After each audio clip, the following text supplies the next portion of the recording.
The same too, outside of the USB of course. I will say that at the very least, the start select button feel a lot better to press than the OG versions, so I guess there's that. But of course, I'm obligated to bring up the PAL versions of the games that don't run at the right speed, and the game selection is missing so many key titles like Crash, Tomb Raider, Silent Hill, Spyro, yada yada yada. But how about that lack of an AC adapter? And look, it's not like you don't have one laying around the house somewhere, but did they really need to save pennies just to inconvenience us? For what it is, the PlayStation Classic is fine if you only want to dabble with PlayStation games and never have before. I definitely appreciate that the menu is based off the original PS1 menu. That's a really cool touch. But if you don't mod it and add more games, you only have a selection of 20 to pick from, so there really isn't much here long.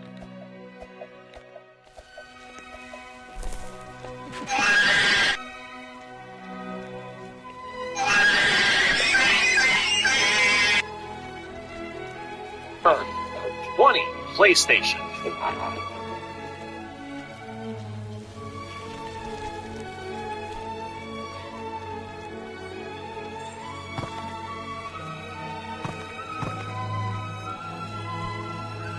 Oh yeah, one of the best console startup screens ever. That sound has this way of raising the hairs on your arm, almost absorbing you into the game you're about to play. It's so basic, yet powerful at the same time. This console dominated the market. It released before the Nintendo 64 did, and ended up selling over 100 million units. The design is just the basic box, but it has depth where the CD goes, which was an interesting choice. The buttons feel great press, by the way. They have a nice firmness to them. So while it was a huge success, there is not much of a reason to go back unless you're nostalgic for the games. And it still has a great library. Some of these include Final Fantasy VII, Gran Turismo, Tekken, Crash Bandicoot, Resident Evil 2, Metal Gear Solid, and Spyro, just to name a few. You can also play audio CDs, which at the time was a killer feature. Now, originally, the console came out with a controller without analog sticks. The general design is so iconic that it's still being used to this day, but this first version doesn't feel great to hold. Trying to play 3D games with the D-pad